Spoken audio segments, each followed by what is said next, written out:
Har'i guyyaa ayyaana yaadannoo qulqulluu Abuna Hafta Maariyaamidha. Tokkos guyyaa ayyaana yaadannoo qulqulluu Yoosefidha. Tokkos guyyaa ayyaana yaadannoo qulqulluu duuka bu'aa Yaaqoobidha. Maqaa Abbaa, maqaa Ilmaa, maqaa Hafuura Qulqulluu, Waaqa tokko. Ameen. Gaafa guyyaa 26. Har'i guyyaa ayyaana yaadannoo qulqulluu Abuna Hafta Maariyaamidha.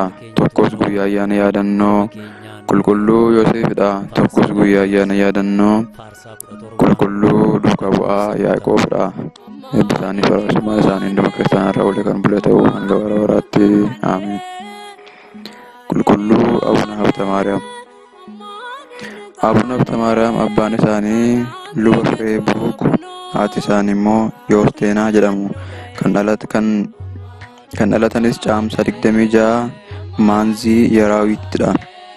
Haati isaanii Yoosteenaan namni addunyaa kana yoo bitee lubbuu isaa garuu yoo fayyisuu dadhabe maal bu'aa baasa jecha jedhu qabattee gara Kawaalaa deemte. Kawaala keessattis monoksee ta'uudhaaf akka dhufte monoksee tokkotti himte. Monokseen kunis gara Waaqayyoo erga kadhatee booda siif monoksummaa siif hin eeyyamamne, garuu gara mana keetti galii ilma addunyaaf kadhatu jabaa ni deessa jedhaniini gara manaatti ishee deebisaniiru. Isaanis yommuu gara mana kiristaanaa dhaqan reefuu ijoollummaadhaan dugda haadhaa irra yommuu jiranitti uummata waliin yaa Waaqayyoo nu araarami, Egziyoo Maharana Kiristoos jechaa turaniiru. Yommuu warri rafanis ijoollee ta'anii ni sagadu turani. Akka warri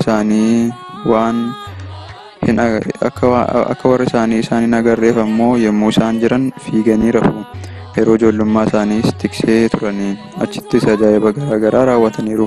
Ajaa'iba isaan raawwatan keessaa guyyaa tokko namni hamaan tokko gara isaanii dhufee ulee isaanii jalaa fudhatee sokke. Isaanis ulee isaanii akka deebisuuf kadhannaan namni ulee isaanii fudhate sun ni dide. Namichis haala nama ajaa'ibsiisuun yerooma sana qilleensa irratti ol fannifamee innis wanta ta'e kanatti gaabbuun yommuu kadhatu deebi'ee lukaan dhaabbachuu danda'eera. Waaqayyos halkan Hafta Maariyaam jedhee erga isaan waamee booda ani kana booda kan si dhaga'aniif kanan filadheef dubbii koo akka itti himtuuf ana waliin akka icciitiidhaan dubbattuuf si filadheera jedheeni. Akkuma raajaa Saamu'eelitti dubbate Waaqayyo isaanittis ni dubbate. Kana booda warri isaanii akka niitii fuudhanii jiraatan barbaadaa turanii.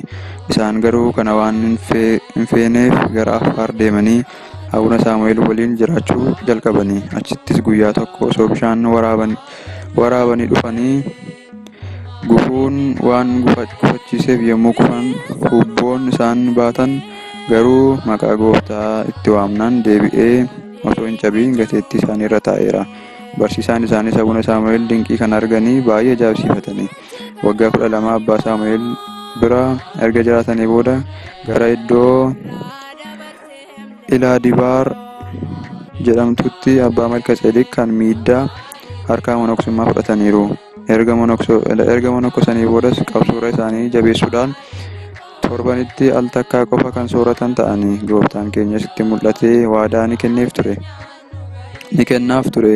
Waaqa Abuna Hafta Maariyaam jedhee kan na kadhatee balaa akka malee jalaa nan baasaa jedheeni. Qulqulluun Mikaa'elis yeroo hundaa isaan ni eega ture. Gara samiis ol baasee jannataa fi si'ool addunyaawwan qulqulloonni irra jiraatan samii Yerusaalemis hundumaan ni daawwachiisa ture. Abuna Hafta Maariyaam seexanaan hedduu lafti akka banamtee isaan liqimsitus taasisaniiru. Waaqayyos guyyaa boqonnaa isaanii abdii waadaa guddaa kenneefii jira. Boodas holqa tokkotti galanii kadhannaa taasisanii erga holqa tokkotti galanii Waaqayyoos yaadannoo kee kana holqa kana keessatti nan taasisa jedheeni. Holqi kunis Kawaala Yesuubaay Abbaa Hafta Maariyaam jedhama. Akkasumas ijoollummaa iddoodhuma holqaa sanatti 26 boqotanii. Kawaalli isaanii kun kan argamu Salaalee aanaa Dabra Libaanos keessatti. Kawaala Dabra Libaanos irraa gara kaabaatti xinnoo siiqeeti. Galanni Waaqayyoof haa ta'u, kadhannaa qulqullichaatiin Waaqayyoon itti araaramu. Sugni abbaa keenyaas nu waliin haa ta'u hanga bara baraatti. Ameen. Tokko sarri guyyaa ayyaana yaadannoo qulqulluu Yoseefidha. Dhaloonni isaa gara Yihuudaa, dhaloonni isaa gosa Yihuudaa mana Daawitirraayi. Abbaan isaa Yaaqoob jedhama. Nama Waaqayyoo sodaatu ture. Kanaaf wangeelli Yoseef qajeelaa waan tureef yommuu haati keenya qulqulleetti dubroo Maariyaam hafuura qulqulluudhaan ulfooftee argamtetti ishee saaxiluun barbaanne jedha. Maatewos 1:9 Yoseef ogummaan isaa warra muka soofuu yookiin anaaxii yoo ta'u, kanaaf namoonni gooftaa keenya Yesuus Kiristoosin ilma warra muka soofuu yookiin ilma anaaxichaa jedhaniini. Maatewos 13:54. Yaaqoob, Yoosaa, Simoonii fi Yihuudaa ijoollee jedhaman afur dhalfateera. Akkasumas ijoollee dubaraa 4 dhalfateera. Erga haati warraa isaa irraa duutee booda yommuu Yihuudoonni dubroo irratti diinummaadhaan ka'anii mana qulqullummaa keessaa ba'uu qabdi jedhanitti gara mana isaatti fudhatee kan eegaa ture qulqulluu Yoseef kanadha. Yeroo gooftaan dhalatus daasii hojjetee mooraa keessatti tajaajileera. Yeroo Heroodis jalaa gara Misiraatti baqatanis beelaa fi dheebuu dadhabbii hundumaa danda'ee waliin baqateera. Ergamaan Waaqayyoo erga Heroodis du'ee booda Yoseefitti abjuudhaan mul'atee gara biyyaatti akka deebi'an taasiseera. Yesuusin akka abbaa ta'ee guddiseera. Kanaaf Yihuudoonni Yesuusin ilma Yoseef jedhuuni. Qulqulluu Yoseef kan boqotee waggaa 400ttidha. Gooftaan yommuu inni boqotu ergamootaa fi duuka bu'oota waliin dhufee lubbuu isaa adda fo'ee foon isaas akka hin tortorre taasiseera. Ayyaanni yaadannoo isaa Adoolessa 16dha. Galanni Waaqayyoof haa ta'u. Waaqayyoo kadhannaa ergamoota kanaan, kadhannaa duuka bu'oota kanaan nutti haa araaramu. Sugni abbaa keenya Yoseefis nu waliin haa ta'u hanga bara baraatti. Ameen. Tokko sarri guyyaa ayyaana yaadannoo qulqulluu Yaaqoob duuka bu'ichadha. Qulqulluu Yaaqoob jalqaba osoo waamamiin dura abbaa fi obboleessa isaa waliin qurxummii kiyyeessaa ture. Osuma inni qurxummii kiyyeessuu gooftaan na duukaa bu'aa jennaaniin abbaa fi qurxummii kiyyeessuu dhiisanii obboleessa isaa Yohaannis waliin duukaa bu'aniiru. Luqaas 9:19, Maarqos 10:37. Gooftaan yommuu tulluu Taaboor irratti waaqummaa isaa ibsu akkasuma yommuu Geetsemaanetti kadhatus faana ture. Kennaa afaan saba hundaa beekuun waan kennameefiif bakka dhaqee hundatti wangeela akka barbaadetti lallaba ture. Eeshiyaatti barsiisee uummata hedduu cuuphee mana kiristaanaa ijaareefii jira. Qeesaarii gaditti aangoon kan kennameef Heroodis mana kiristaanotaaf kurnoo kennuun akka barbaachisu yommuu Yaaqoob barsiisu waan dhaga'eef baay'ee aaree isa waamsisee uummanni qarshii isaanii hunda mana kiristaanaaf hiyyeeyyiif akka kennan kan taasiftu sidhaa jedhee gaafate. Innis eeyyeen jedhee deebiseefi mootichi kunis deebii isaa kana yommuu dhaga'u aaree morma isaa irraa kutee akka wareegamu taasiseera. Hojii duuka bu'oota 12:1-2. Uummannis foon isaa fuudhanii kabajaan mana kiristaanaa keessa teessisanii. Yaadannoon boqonnaa isaas eebila 17dha. Yeroo sanattis Yerusaalemitti waca guddaatu ta'e. Heroodis ammoo ayyaana Faasikaa booda Phexrosin nan ajjeesa jedhee qabee hidhaa ture. Garuu ergamaan Waaqayyoo Heroodisitti ni dheekkame. Ni ajjeeses. Filiixoos kan jedhamu falfaltuun yookiin xibirtuun tokko barumsa Yaaqoobitti amanuu isaa hiriyyaa isaa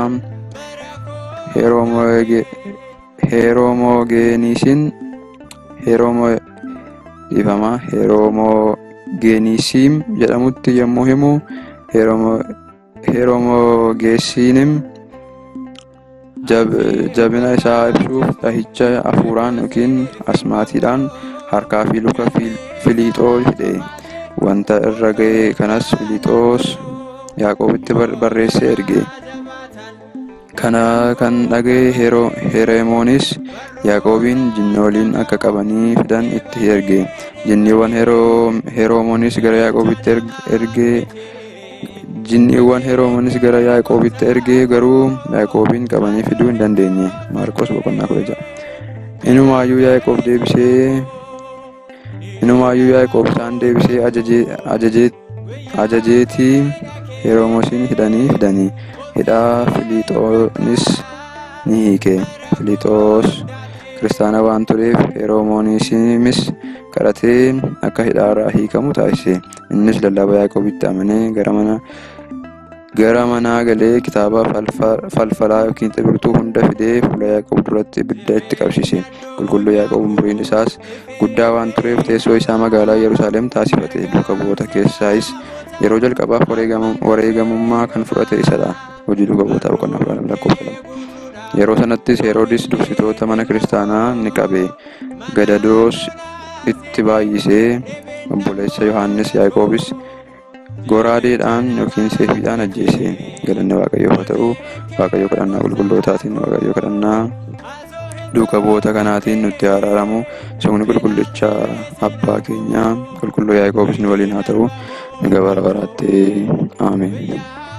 Galanni Waaqayyoof haadha isaa dubroo Maariyaamiif ulfaata fannoo isaatiif nagaa bara baraatti haa ta'u. Ameen.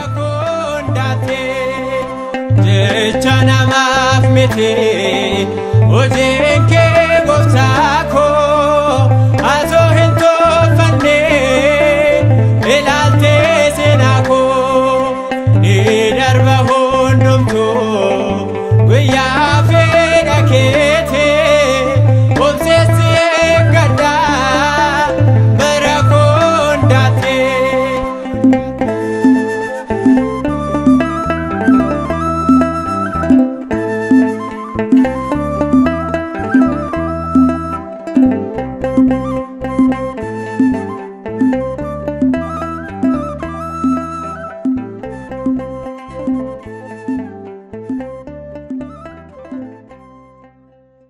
ገብርኤል ማርያም አበሰራት ወንድ ልጅም ትወልጃለሽ አላት።